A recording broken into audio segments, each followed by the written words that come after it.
वंदो गुरुपद कंज कृपा सिंधु नर रूप हरि महामोह तम पुंज जासु बचन रवि कर निकर। श्री गुरु चरण कमलेभ्यो नमः। हम श्री दादा गुरु जी के चरित्र की चर्चा कर रहे थे। प्रसंग था श्री अवस्थी जी के माध्यम से जयपुर लेने गए थे श्री शिवजी की मूर्ति श्री लक्ष्मण प्रसाद जी, और उनको प्रतिष्ठित न होते हुए भी मूर्ति में, और उन्होंने जिज्ञासा की, प्रभु मैं जीवन भर सेवा करूंगा, आप मेरे साथ चलिए। और श्री शिवजी ने उनकी सुन ली और वह कुर्सी गांव में ले आए। दिन रात सेवा करते, अब भोजन के लिए भी घर नहीं जाते। यहाँ तक प्रसंग था। अब यहाँ से हम चल रहे हैं आगे। श्री कैलाशा देवी और श्री लक्ष्मण प्रसाद जी के जीवन में सब कुछ था, सदाचार था, सत्य था, सब था, आनंद था, पर लेकिन दुख इसी बात का था कि कोई संतति नहीं है।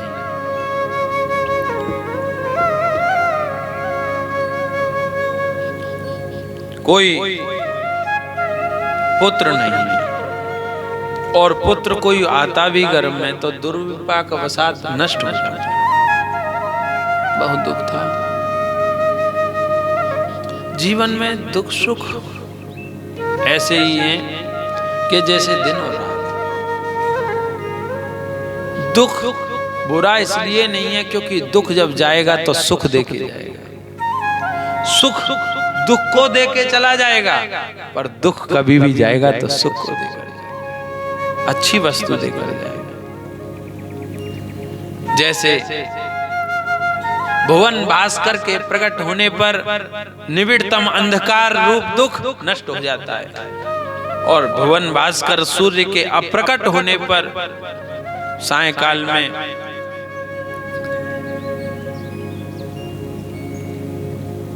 न दिखने पर निविड़तम दुख का अंधकार भर जाता है। पर लेकिन क्या अंधकार ही रहता है? नहीं, प्रातः काल होते ही अंधकार मिट जाता है। ऐसे ही दुख सुख है।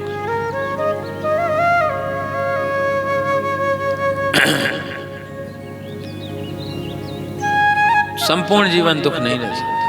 क्या दुख के साथ सुख आएगा, सुख के साथ दुख आएगा।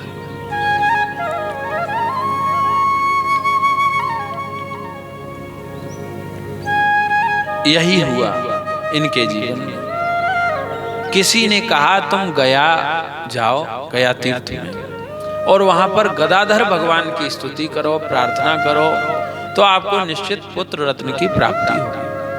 अब श्री कैलाशा देवी और श्री लक्ष्मण प्रसाद जी ने नंगे पैर यात्रा की है श्री गया तीर्थ। ध्यान दीजिए, महापुरुषों के अवतार की भूमिका कैसे बनती है। अगर बिना भजन पूजन किए आते तो ऐसे आते, ऐसे भी लगते। स्वयं गदाधर भगवान प्रकट हुए इस रूप में। इसीलिए भैया, माता पिता को गर्भ में बालक हो तो माँ को अत्यंत कठोर तप करना चाहिए। माँ बाप को दोनों को तपस्या में जीवन होना चाहिए। गर्भ में बालक हो उस समय गीता, रामायण, महाभारत आदि पवित्र ग्रंथों का स्वाध्याय, भक्तमाल आदि पवित्र ग्रंथों का स्वाध्याय करना चाहिए, तो गर्भ के बालक पर अच्छे संस्कार पड़े। एक बार की बात है, श्री अखंडानंद सरस्वती जी महाराज कह रहे थे, बोले कि एक जगह दिल्ली में विद्वानों की गोष्ठी हो रही थी। एक विद्वान गीता जी के 12वें अध्याय 12वें अध्याय के कुछ श्लोक बोल रहे थे। बोलते बोलते थोड़ा सा वो भूल गए, स्मृति भ्रम हो जाता है। विद्वान थे पर भूल गए। तो एक बच्चा बैठा था, अभी तोतली भाषा बोलता था, उठकर आया मंच पर और उसने कहा मैं बोलूं। माइक ले लिया और माइक लेकर उसने पूरा अध्याय सुना दिया। और वहां उनके पिताजी भी बैठे, बोले अरे इन्हें तो गीता कभी हमने नहीं पढ़ाई, ये क्या है बात है। पर लेकिन फिर पता किया है, अनुभव सोचा क्या कैसे गीता कैसे पढ़ ली, तो फिर देखा अरे जब ये गर्भ में था तो हम इसको गीता गर्भ में सुनाते, तो गर्भ में गीता सुनाने का प्रभाव यह हुआ कि वो बालक प्रकट में गीता उसको जन्म के बाद कंठस्थ है, ऐसा प्रभाव पड़ता है।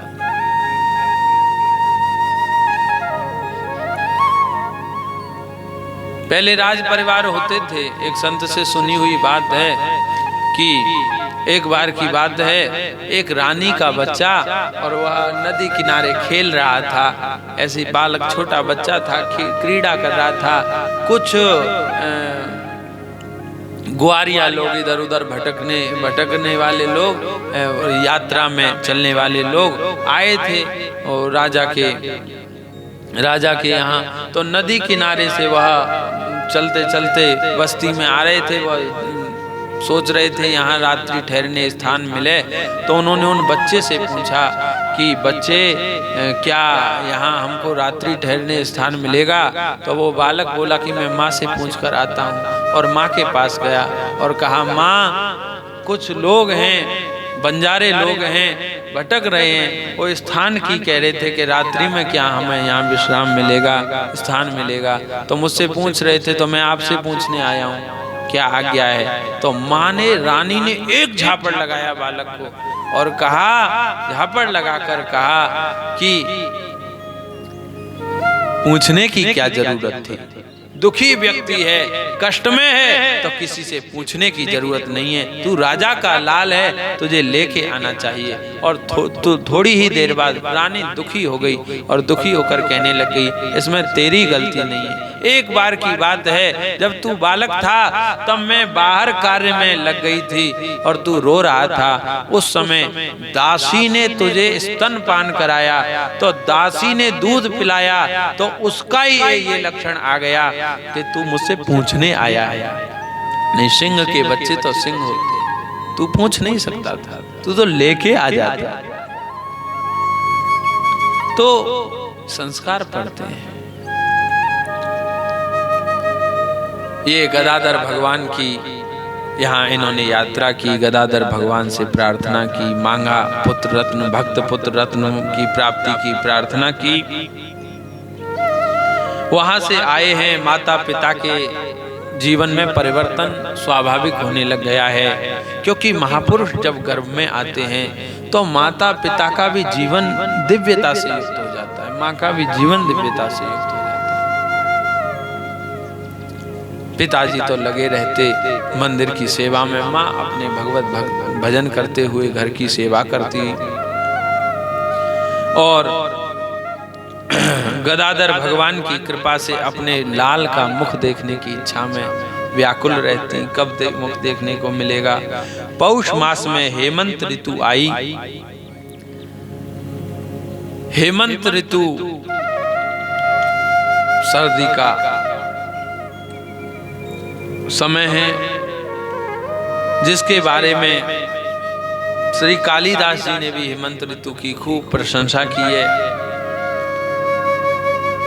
हेमंत ऋतु आई, शीतकाल था और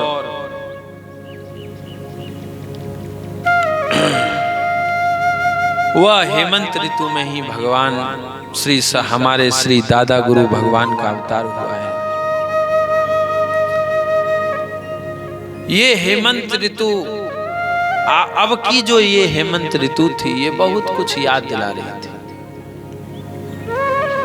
ये याद दिला रही थी पिता के पिता का जीवन, श्री मुन्नालाल त्रिपाठी जी का जीवन। वह ब्रह्म मुहूर्त से लेकर सायंकाल तक जो नदी में कटी पर्यंत खड़े होकर गायत्री मंत्र का जप करते थे, इस त्याग का स्मरण दिला रहे थे। ठंड हो या गर्मी हो या वर्षा हो, वह इसी भाव में डूबे रहते थे, गायत्री की आराधना में। ये याद दिला रही थी। आज इन सब का, आज श्री मुन्नालाल त्रिपाठी जी की अमोघ तपस्या का फल प्राप्त होने वाला था इस ऋतु में।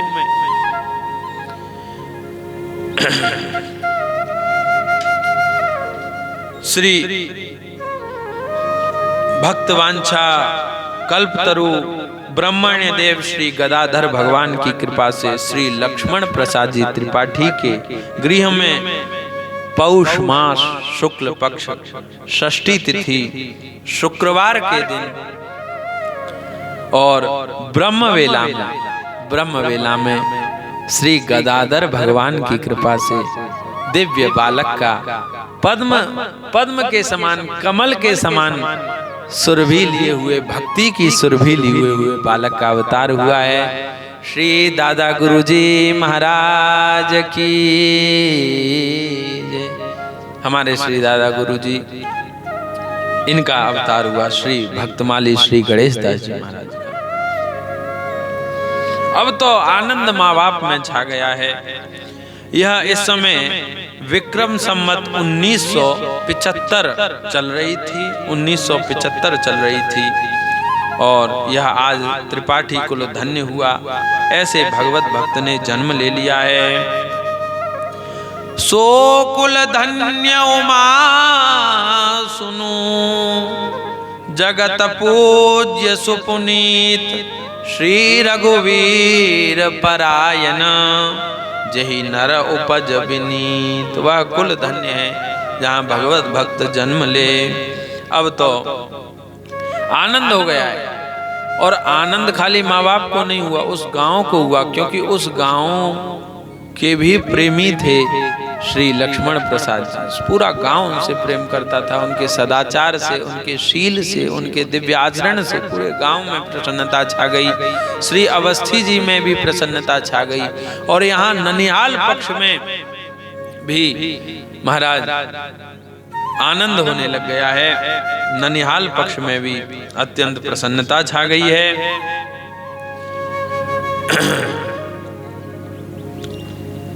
महाराज जी का, हमारे श्री दादा गुरुजी महाराज का नाम गया प्रसाद ही रखा गया। नामकरण संस्कार होता है तो गया प्रसाद ही रखा माता जी ने। क्यों रखा? इसलिए रखा क्योंकि गया जी की यात्रा करके गदाधर भगवान की कृपा से मिले, इसीलिए उनकी कृपा याद रहे, इसलिए गया प्रसाद ही हमारे दादा गुरुजी का नाम रखा गया। और हमारे दादा गुरुजी श्री गणेश दास जी महाराज के नाक और कान दोनों छिदे थे, इसलिए उनका नाम एक नत्था भी था। कान कर्ण छेदन संस्कार तो होता ही है, पर नाक छेदन का कोई संस्कार की तो पता नहीं। पर नाक छेदन इसलिए हुआ क्योंकि अत्यंत लाडले प्यारे थे, बहुत परिश्रम से प्राप्त हुए थे। तो उस गांव में ये टोटके टोने थे कि बालक का नाक छेद दो जिससे कोई अनिष्ट नहीं हो बालक की, तो इसीलिए नाक और कान दोनों छेदे। इसीलिए गांव के लोग नत्था कहते, मैया नत्था कहती, प्रेम का नाम इनका नत्था भी था। इनका बाल्यपन अत्यंत लाड़ और प्यार में बीता और ये अत्यंत साधु स्वभाव के थे, बचपन से ही साधु स्वभाव था। और वीरवान के होत चीखने पाँव, होनहार वीरवान के होत चीखने पाँव जैसी कहावत एकदम सत्य थी। इनमें बचपन से ही अत्यंत शांत गंभीर, माता जी कहती थी कभी डांटने का अवसर ही नहीं आया, कभी डांटना नहीं पड़ा इनको, ऐसे थे, भगवत भक्त थे।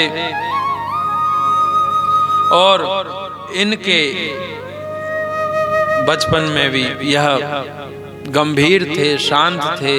और इनके एक सखा थे बालपन के, श्री रामेश्वर पांडे, ये सखा थे।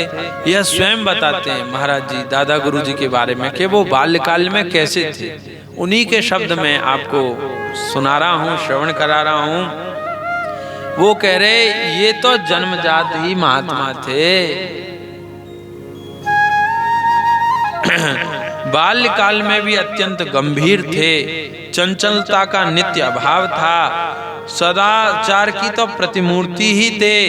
बड़ों का आदर, स्वल्प भाषण, कम बोलना, भेद रहित दया, प्रेम, सेवा भाव आदि सद्गुण से युक्त थे।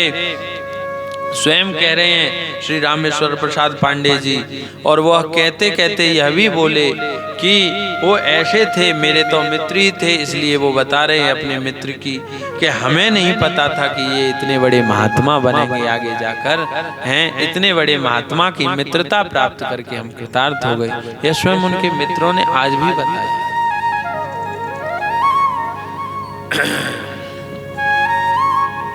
जो भगवत भक्त होते हैं उनके बचपन के लक्षण कुछ ऐसे ही होते हैं, ये नहीं कि महाराज जी में ही, ये भगवत भक्तों के स्वाभाविक गुण ऐसे होते हैं।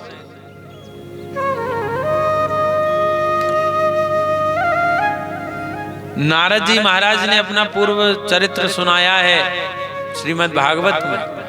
तब उन्होंने कहा है कि मैं जब बालक था तो कैसे गुणों से युक्त था। ते मय्यपेता खिल चापलेर्भके दान्ते धृत क्रीडन के नुवर्तिनी चक्रुः कृपां यद्यपि तुल्य दर्शना शुश्रूषमाणे मुनयोल्पभाषिणी। नारद जी कह रहे हैं यही बिल्कुल यह श्लोक हमारे दादा गुरु जी के जीवन में बचपन में घट रहा है। महापुरुषों को तो महाराज बचपन से ही वह महात्मा बनाए नहीं जाते, बचपन से ही वो महात्मा होते हैं। महात्मा तो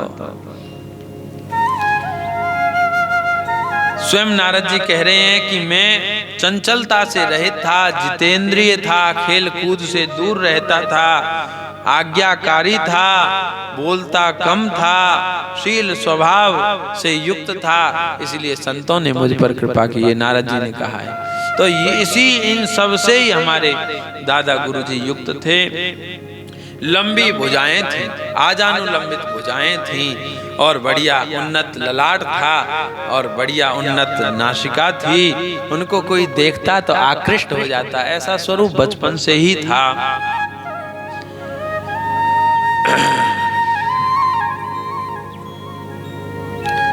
ये ननिहाल में ही इन पर कृपा, ननिहाल के संस्कार इनको पड़े। माता जी अत्यंत भक्त थी। माँ का भक्त होना अत्यंत आवश्यक है। ज्यादातर महापुरुषों के जीवन में देखा जाता है कि माता के संस्कार पुत्र पे ज्यादा पड़ते हैं। माता कुल के, माता के संस्कार बालक पे अधिक प्रभावी होते हैं। इसीलिए माताओं का भक्त होना हो जाए तो अपने आप संपूर्ण वसुंधरा भगवत भक्तों से युक्त हो जाएगी। ननिहाल पक्ष में भक्ति थी, संतों का मिलन था। जब भी हमारे दादा गुरुजी बचपन में जाते ननिहाल में माँ के साथ, तो वहाँ स्वयं दादा गुरुजी कहते थे कि सबसे पहले संत का दर्शन मैंने किया तो अपने मतलब बड़े नाना के रूप में ही किया, क्योंकि श्री कालिका प्रसाद जी के जो बड़े भाई थे वो सन्यासी हो गए थे, और वह आते थे घर में कभी कभी, तो उन्हीं के वो गोद में लेकर खिलाते थे श्री गया प्रसाद जी हमारे दादा गुरु जी को। तो बोले सबसे पहले मैंने संत का दर्शन किया तो बड़े नाना के रूप में किया।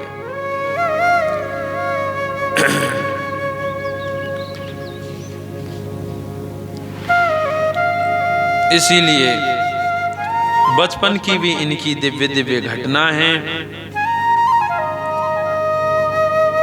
ये इनके बचपन में गाय के प्रति भी अत्यंत निष्ठा थी, गौ भक्ति थी। एक बचपन की आपको घटना सुनाएं। दीपावली का समय था, मैया ने कहा बेटा दीपक जला दो। तो हमारे दादा गुरुजी को बत्तियां दी, बत्ती दी, और तो इनको माता जी ने कहा दीपक जलाओ। मैया तो कार्य में लग गई, तो बालक तो थे ही, बत्तियों को एकदम सटा के और उसकी एक मोटी लो बत्ती बना दी, अनेक बत्तियों की एक बत्ती बना दी। दीपक लेके सोचने लगे इसको कहाँ जलाऊं। मैया ने कहा जला दो। कहाँ जलाऊं? मैया ने तो अलग अलग जलाने को दी, पर बालक थे इसलिए सब मिला दिया। कहाँ जलाऊं? तो गौ भक्ति देखो, बचपन से ही गौ भक्ति प्रकट हो रही। इन्होंने देखा अरे गाय है, वेद लक्षणा देसी गाय, वहीं जलाना चाहिए, गौशाला में अंधकार हो रहा है वहीं जलाना चाहिए। उस दीपक को लेके गए और वहां वह दीपक प्रज्वलित कर दिया और गौशाला में प्रकाश हो गया। खुश हो गए, मैया के पास आए प्रसन्न होकर, ये कहने के देखो गौशाला में प्रकाश कर दिया हमने, पर लेकिन हुआ ये कि वो जो लौ थी मोटी बत्ती हो गई थी तो तेज जल रही थी, तो वहाँ भूसा था, सूखा भूसा, उसमें आग लग गई तो और तेज गौशाला दमदमाने लग गई। अब मैया के पास आए खिलखिलाते हुए बच्चे की तरह और कहे मैया देख मैंने गौशाला में दीपक जला दिया, वहाँ कितना प्रकाश है। मैया ने कहा अरे इतना प्रकाश कैसे हो सकता है, भक्ति हुई आई और यहाँ का देखती है कि भूसा में आग लग रही है दीपक के माध्यम से। तो वहाँ क्या हुआ कि वो जो भूसा में आग तो लग रही थी पर आग सूखा भूसा होने पर भी बढ़ नहीं रही थी, वहीं की वहीं स्थिर थी। ये महाराज जी की गौ भक्ति के प्रभाव से अथवा महाराज जी की दिव्यता के प्रभाव ये था कि अग्नि बढ़ नहीं रही थी, अग्नि छोटे क्षेत्र में सीमित थी। ये महाराज जी का गौ भक्ति थी। मैया ने सहज में बुझा दिया, कोई बुझाने में कष्ट नहीं हुआ, भूसा बुझा दिया और सहज में बुझ गया। ये महाराज जी की गौ भक्ति बचपन से ही थी और कोई स्थान नहीं। गौ के यहाँ ही वह दीपक महाराज जी जलाने गए। हमारे श्री दादा गुरुजी का जनेऊ संस्कार 12 वर्ष की आयु में हमारे दादा गुरुजी महाराज का यज्ञोपवीत संस्कार हुआ। ब्राह्मणों का, द्विजातियों का, द्विजाति किसको कहते हैं, ब्राह्मण क्षत्रिय वैश्य, इनको द्विजाति कहते हैं। इनका जनेऊ का शास्त्रों में वर्णन है, इनको जनेऊ करना चाहिए, यज्ञोपवीत इनका धारण होना चाहिए वेद की युक्त, वेद के अनुसार, और इनको त्रिकाल संध्या अथवा संध्या करनी चाहिए और इनको वेद पढ़ने का भी अधिकार है। गायत्री मंत्र लोग पढ़ते हैं, गायत्री मंत्र वह नहीं पढ़ सकता जिसका यज्ञोपवीत नहीं हुआ हो। महामृत्युंजय मंत्र है, वेद मंत्र हैं, उनका उच्चारण भी वह नहीं कर सकता जिसका जनेऊ नहीं हुआ हो। ये बात ध्यान रखनी चाहिए। अथवा आज लोग कैसेट पर बजाते हैं, कैसेट से भी गायत्री मंत्र अथवा महामृत्युंजय नहीं बजाना चाहिए, क्योंकि वेद का उच्चारण नहीं ऐसे किया जाता। आजकल तो क्या है कि महर्षि श्री दयानंद जी हुए तब से ऐसा गायत्री मंत्र का प्रचार हुआ कि महाराज लोग जूता पहनकर प्रेयर में बच्चे लोग करते हैं, स्कूलों में कॉलेजों में जूता पहनकर बच्चे लोग गायत्री मंत्र का उच्चारण करते हैं। बहुत अनिष्ट होता है, इन सब से बचना चाहिए। और एक जगह थी, आपको देखो कैसी दुर्दशा मंत्रों की हो रही है। गायत्री जी की शोभा यात्रा निकाल रहे थे तो आगरा की तरफ की बात है कि गायत्री मंत्र रोड पे लिख दिया। हाँ, रोड पे गायत्री मंत्र लिख दिया। ये प्रचार हो रहा है कि और ज्यादा अपमान हो रहा है। इसीलिए आपको जपना है तो ये नहीं कि अब हम फिर क्या जपें। अरे भैया, क्या राम नाम कोई सामान्य है? गोस्वामी तुलसीदास जी जैसे सिद्ध संत को राम नाम ने प्रकट कर दिया। श्री प्रहलाद जी राम नाम जपते हैं, श्री मीराबाई राम नाम जपती है, राधा नाम, राम नाम, जो आपको गुरु जी से प्राप्त हुआ हो उसका आश्रय लीजिए। ये अत्यंत आवश्यक है। राम नाम का आश्रय लीजिए, भगवत भक्ति का आश्रय लीजिए। मीरा स्वयं कह रही हैं, पायो जी मैंने राम रतन धन पायो। प्रहलाद जी स्वयं कह रहे हैं, राम नाम जपता मकुतो भयम त्रिविध ताप शमनैक भेषजम पश्यता तमम गात्र सन्निधौ पावकोपि सलिलायते धुना। देख लीजिए हिरण्यकशिपु राम नाम का प्रभाव कि त्रिताप मुझे कष्ट नहीं दे रहा है। न देवता मुझे कष्ट दे सकते, न भूत प्राणी तुम सब मुझे कष्ट दे सकते, न मुझे कोई बहुत आदि भौतिक, न आदि दैविक और आध्यात्मिक किसी प्रकार का कष्ट नहीं हो रहा है। और पश्यतात मम गात्र सन्निधौ, तुम देख लो मुझे अग्नि में तुमने बैठा दिया और अग्नि शीतल मेरे ऐसे मुझसे छू रही है, ऐसे मुझे लग रहा है जैसे चंदन कोई मेरे ऊपर लगा रहा हो। ये राम नाम का प्रभाव है। गोस्वामी तुलसीदास जी भी दिन रात श्री राम नाम का उच्चारण करते रहते हैं। श्री हनुमान जी दिन रात राम नाम का उच्चारण करते हैं। श्री शंकर जी तुम पुनि राम राम दिन राती, सादर जपहु अनंग राती। स्वयं श्री राम नाम शिव जी जपते हैं।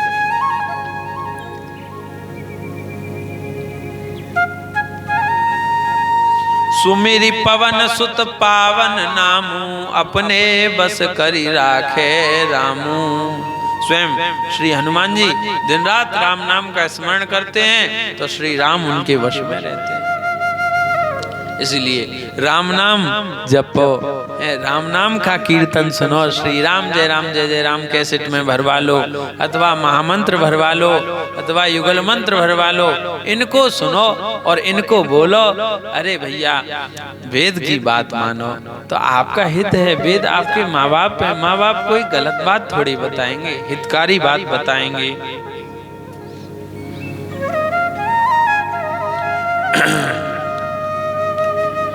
श्री हमारे दादा गुरुजी का जनेऊ संस्कार हुआ और हमारे दादा गुरुजी उसी समय से गायत्री जप आदि जप में लग गए। फिर विद्याध्ययन किया। कुर्सी ग्राम में ही स्कूल था। उर्दू भाषा का प्रचलन ज्यादा था, इसीलिए वहाँ उर्दू भाषा से हमारे दादा गुरुजी इतने प्रसन्न नहीं थे। पर क्या करें, उनको उर्दू भाषा वहाँ पाठशाला में रहना है तो पढ़नी तो पड़ेगी। वो संतुष्ट नहीं थे पढ़ने से उस उर्दू भाषा को।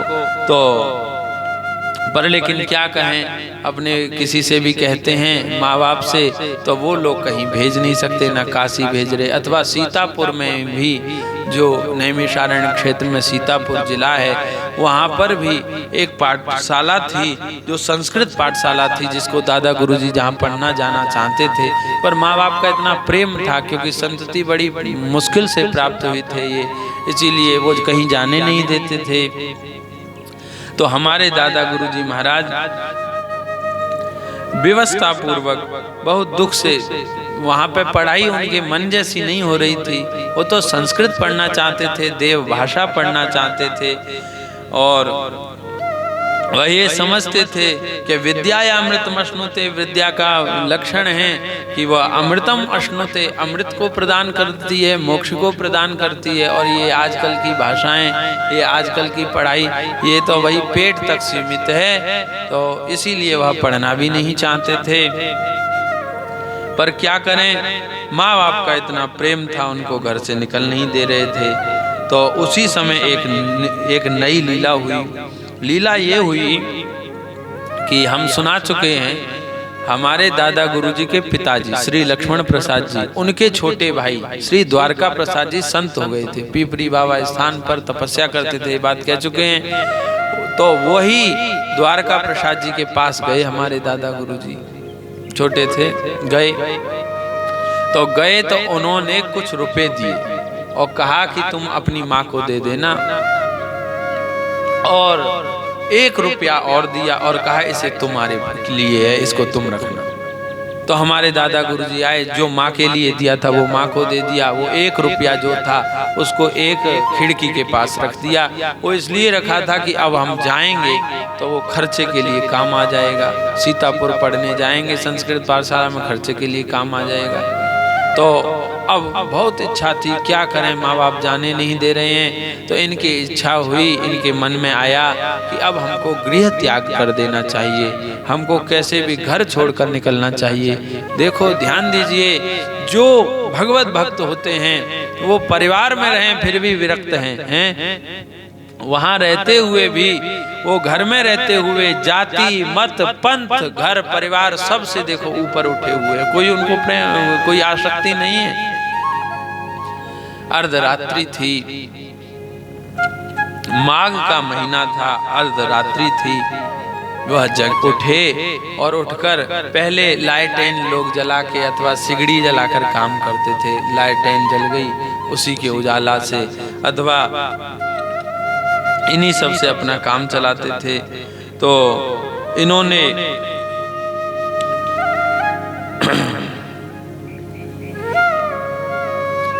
कोई एक कागज जैसा जलाया और सरकंडा जलाया और उसी के माध्यम से खिड़की के पास, अर्धरात्रि थी, सब सो रहे थे, सरकंडा जलाकर और जाने लग गए। वो रुपया लेने के लिए 1 रुपया जो रखा था उसे खर्च के लिए रखते, तो जाने लग गए। तो वो सरकंडा बीच में ही बुझ जाता, फिर दोबारा जलाया, फिर चलने लगे तो फिर बुझ गया, फिर तिबारा जलाया, फिर चले, फिर बुझ गया। ऐसे ही 5-6 बार बुझता ही गया। फिर वह उन्होंने सोचा कि हम तो खिड़की के पास पहुंच ही नहीं पा रहे, तो उन्होंने कहा अब ऐसे ही चलना ठीक है। देखो, भगवान जिसको शरण में लेते हैं उससे कहते हैं अकेले आओ और अकेले में आओ। 2 चीज नहीं, अकेले आओ और अकेले में आओ। भगवान जिसको अपने आश्रय देना चाहते हैं वो किसी दूसरी वस्तु का आश्रय नहीं ले। और आश्रय हमारा भगवान का, इसकी पहचान जब होती है जब हम पर दुख आता है अथवा हम किसी समस्या दुख में होते हैं और उस समय अगर हम दूसरों का आश्रय लेते हैं तो भगवान कहते हैं मोर कहाई करई नर आशा, कहो तो कहा करो विश्वासा। मेरा कहता है और नरों से आशा कर रहा है, संसार से आशा कर रहा है। आशा एक राम जी से, दूजी आशा तोड़ दे, छोड़ दे नाता एक राम जी से, दूजा नाता तोड़ दे। आशा भगवान से। ये खाली यूं मत सोचना हमने दुआवली सुना दी और तुमने सुन ली, नहीं नहीं भैया, इसको जीवन में लाना।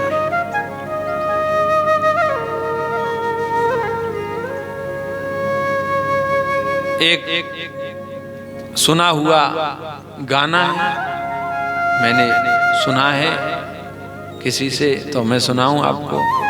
किस्मत वालों को मिलता है प्यार के बदले प्यार, हमको फूलों के बदले कांटों के हार।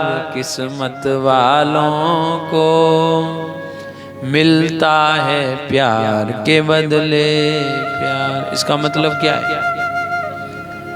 यह भगवत भक्तों के जीवन में घटता है। ये किस्मत वाले ही जो लोग हैं जिनको श्री हरि का प्यार मिलता है। जैसे छोटा बच्चा है, वह अपने हाथ में चाकू पकड़ रहा है, बच्चा तो उसे खिलौना समझता है, पर लेकिन माँ जानती है ये हाथ में लग जाएगी इसलिए छीन लेती है। तो बच्चा सोचता है माँ की मुझसे दुश्मनी है, पर नहीं, बच्चे से कैसा प्रेम है। बच्चा किस्मत वाला है जो माँ का प्रेम है। अब बच्चा तो सोच रहा है कि मेरे साथ माँ ने गलत किया है। ऐसे ही हमारे जीवन में जब दुख आता है तो प्यार और ज्यादा प्यार मिल रहा है भगवान का हमको, उस समय हम यह नहीं सोचते कि किस्मत वालों को मिलता है प्यार के बदले प्यार। हम किस्मत वाले हैं जो भगवान की हम पर और ज्यादा कृपा बढ़ती चली जा रही है, प्यार बढ़ता। हम ये नहीं सोचते, हम सोचते हैं ये क्या आफत हम पे भगवान ने डाल दी। नहीं, उस समय सोचिए कि हम पर ये प्यार चल रहा है ठाकुर जी की, और हम किस्मत वाले हैं जो ठाकुर जी हमसे प्यार कर रहे हैं दुख के रूप में। यही पांडवों से कहा राम जी।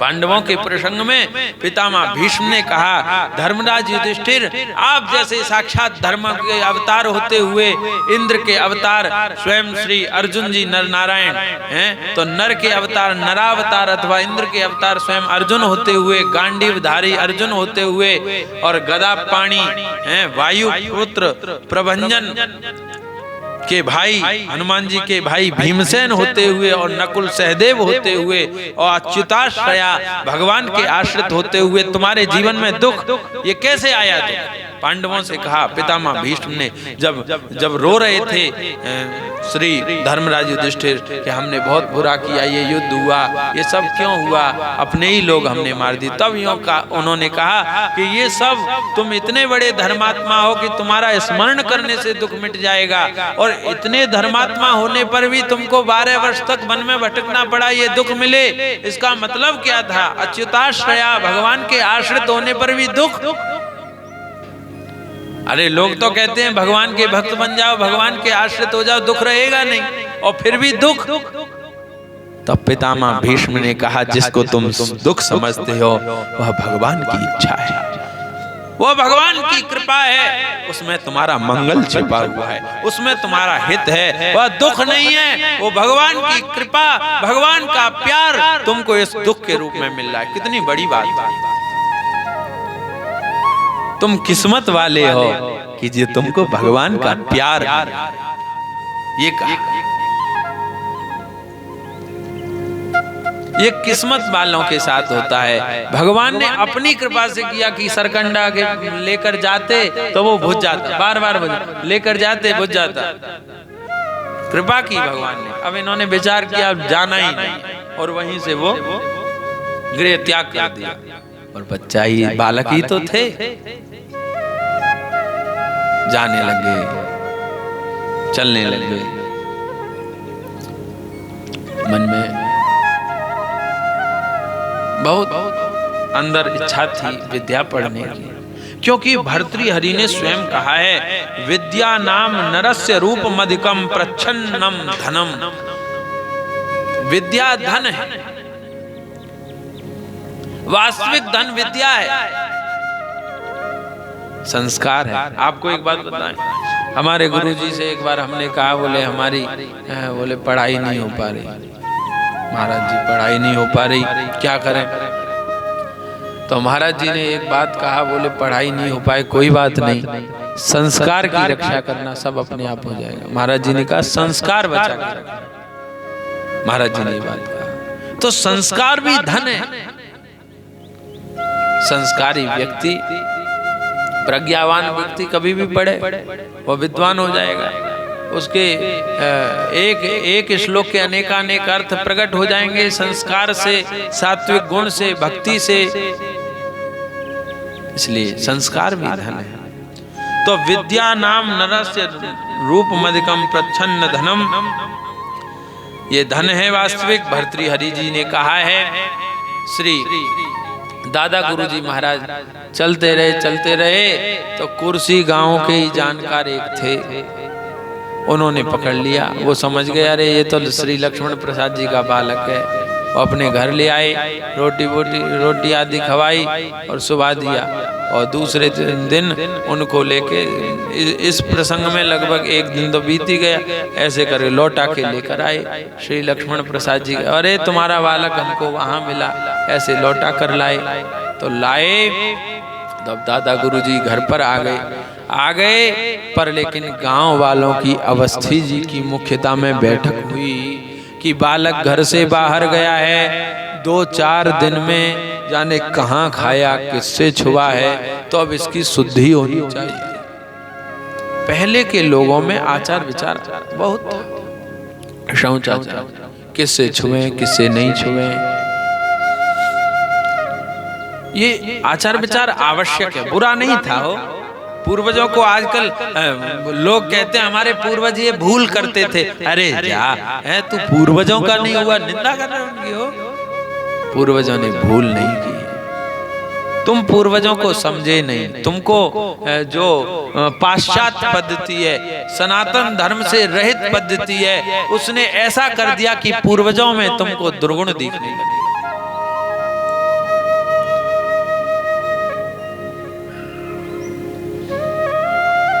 शौचाचार अत्यंत जीवन में आवश्यक वस्तु है।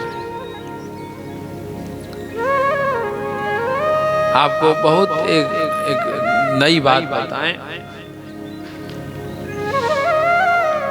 कि लोग आजकल कह रहे हैं अरे ये जातिवाद जातिवाद तो है ही नहीं। वो लोग कह रहे हैं पर जातिवाद, बोले इसमें द्रोह है, दूसरे के प्रति निम्नता का भाव है, घृणा भाव है। पर समझना लोग शौच जाते हैं तो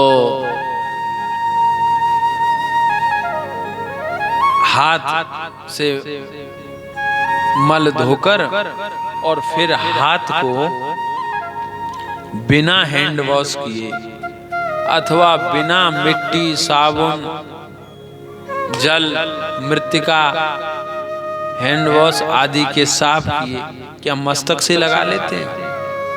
क्या नाक से छुआ लेते हैं? क्या आंख से छुआ लेते हैं? क्या कान को पकड़ लेते हैं? नहीं। तो क्या इस हाथ से घृणा है? नहीं, घृणा नहीं है। तो ये विवेक है, घृणा नहीं है, ये विवेक है। हमारा सनातन धर्म किसी को घृणा नहीं सिखाता। लिंग पुराण में एक कथा है, ये राम जी, होली के दूसरे दिन का नाम धुलेड़ी है और ज्योतिष में उसको कहते हैं स्वपचस्पर्श। इसका अर्थ है कि अपने गांव के सफाई कर्मचारी को भी बुलाए, उसके गुलाल लगाए, मस्तक पे तिलक करे, उसे कुछ दक्षिणा दे, उसे वस्त्र दे और उससे पूछे आप प्रसन्न तो है ना हमारे गांव बस्ती में, आपको कोई परेशानी तो नहीं? ये लिंग पुराण में लिखा है। तो घृणा नहीं है, हमारे सनातन धर्म घृणा नहीं सिखाता, पर लेकिन शुद्धि अत्यंत जीवन में शौचाचार आवश्यक है। किसके हाथ से पानी पिए?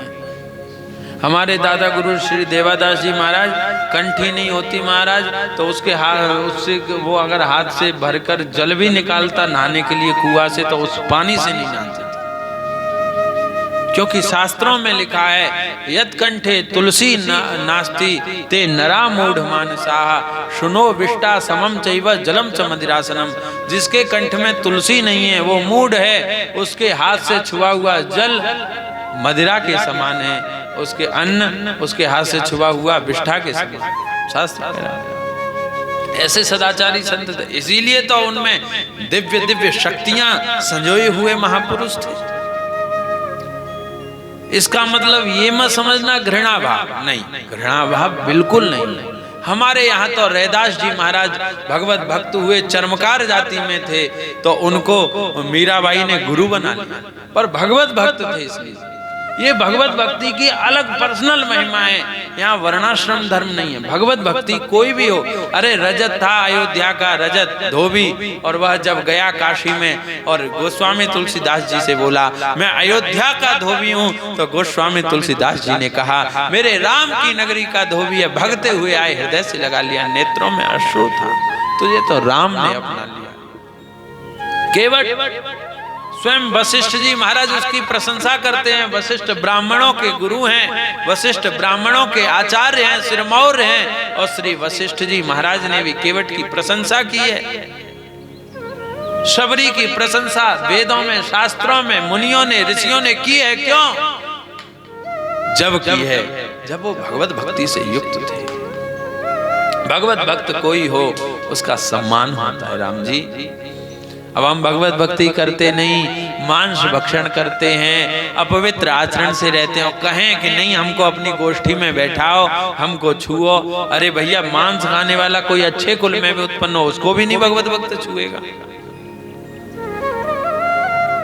आप पवित्र भक्ति कीजिए तो बैठकर सत्संग सुनो, संग के साथ खूब अच्छी तरह से लोग आचरण करते हैं, भगवत भक्त उनका आदर करते हैं। तो पर लेकिन ब्राह्मणों ने कहा कि अब ये 4 दिन रहा है इधर उधर, जाने किसका खाया होगा, जाने किससे छुआ होगा, इसीलिए इसके लिए कुछ तो प्रायश्चित इसको करना पड़ेगा। तो क्या प्रायश्चित करना पड़ेगा? बोले गायत्री का पुरस्चरण करना होगा। गायत्री पुरस्चरण, सिया राम, गायत्री पुरस्चरण करना होगा।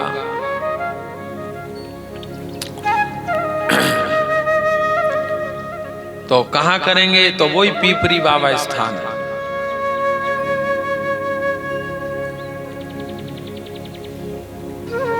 पीपरी बाबा स्थान मैं ही। अभी बोले इनको पुरस्चरण करना पड़ेगा। अच्छा, पुरस्चरण कैसे करना होगा यह भी विधि बताई। बोले गोमती स्नान करना होगा त्रिकाल, तीनों समय। 12 वर्ष के बालक हैं फिर भी देखो कितना कठोर साधन बताया। त्रिकाल गोमती स्नान, संध्या वंदन, त्रिकाल संध्या में 6000 गायत्री जप, गायत्री हृदय कवच, गायत्री सहस्रनाम आदि, नित्य हवन भी, और हविष्यान भोजन, और भूमि पर ही कुशासन बिछाकर सोना, ऐसे पुरस्चरण करना पड़ेगा। पीपरी बाबा स्थान चुना गया और ये भगवान के मंगलमय विधान था जो तपस्या करने का मौका मिला। नहीं, लोग कहाँ तपस्या कर पाते हैं, और बचपन में जो तपस्या होती है वो नहीं होती बड़े होकर। वो याद रहता है अपना, बड़ा होकर याद कि मैं तपस्या करने वाला हूँ, बचपन में तो याद भी नहीं रहता। इसलिए लगाओ अपने बच्चों को, भगवान की भक्ति भी कराओ और दिव्य आचरणों से युक्त बनाओ। श्री हमारे दादा गुरुजी इस बात को स्मरण करके कि मुझे बचपन में अगर उन ब्राह्मणों ने भजन में नहीं लगाया होता तो क्या होता। और आपको पता है, जब हमारे दादा गुरु गायत्री पुरस्चरण पीपरी बाबा स्थान पे करने लग गए तो उनको गायत्री की कृपा हुई। स्वयं गायत्री जी ने दर्शन दिया, हनुमान जी ने दर्शन दिया, शिव जी ने दर्शन दिया, स्वयं शिव जी के पंचायतन के साथ उनको दर्शन हुआ। कितनी बड़ी बड़ी उपलब्धियां बचपन में भजन करने पर सहज हो जाती हैं। सब बड़ी बड़ी उपलब्धियां सहज हो गई। बड़े बड़े सिद्ध उनके स्वप्न में आते, साक्षात प्रकट होते। उस पीपरी बाबा स्थान पर विराजमान बड़े बड़े सिद्ध पहले हुए थे, वह सिद्ध भी उन पर कृपा करने लगे और यहाँ से उनके तप का श्री गणेश हो गया। कठोर तप में वह प्रवृत्त हुए।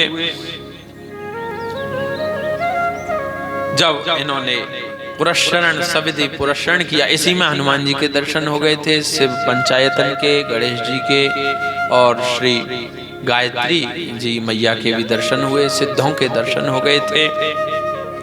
ये 12-13 वर्ष की उम्र की उनकी उम्र थी, तभी की बात है। पर लेकिन फिर इसके बाद इन्होंने पुरस्चरण किया। फिर अपने पिता के पास रहने योग्य ब्राह्मणों ने इनको कहा और ये पिता के पास रहने लग गए। काम चला वही कुर्सी गांव की जो पाठशाला थी। यद्यपि जो पढ़ाने वाले थे वो मध्यमा पास थे, ज़्यादा पढ़े लिखे नहीं थे, उग्र स्वभाव था, हल्के स्तर की शिक्षा थी, काम चलाऊ पाठशाला थी। फिर भी ये वहीं पर उन्होंने प्रवेश का परीक्षा उत्तीर्ण की हमारे दादा गुरुजी ने। और इसके बाद हमारे दादा गुरुजी काशी गए और काशी में उन्होंने कठोर तप करते हुए विद्यार्थी वा त्यजेत सुखार्थी वा त्यजेत विद्या, विद्यार्थी वा त्यजेत सुखम का उदाहरण प्रस्तुत करते हुए, सुख की इच्छा है तो फिर विद्या की इच्छा छोड़ दे, और विद्या की इच्छा है तो सुख की इच्छा छोड़ दे। ऐसे ही भजन की इच्छा है तो सुख की इच्छा छोड़ दे, और सुख की इच्छा है तो भजन की इच्छा छोड़ दे। बात वही है। और विद्या भजन की इच्छा है तो सुख की इच्छा छोड़ दे, वही बात है। यही इन्होंने दादा गुरुजी ने वहाँ प्रस्तुत उदाहरण किया। और वहीं श्री करपात्री जी महाराज का भी दिव्य सत्संग हुआ। और वहीं पर हमारे दादा गुरुजी को भागवत जी के पद्म पुराणोक्त महात्म्य के 2 श्लोक गोकर्ण जी के महाराज के सुनकर, जिसे गोकर्ण भागवत कहते हैं, उसे सुनकर वैराग्य हुआ और उन्होंने तभी सन्यास का प्रण ले लिया। और दिव्य उनका पवित्र चरित्र है। बोल भक्तवत्सल भगवान की जय। श्री राम जय राम, जय जय राम। श्री राम जय राम, जय जय राम।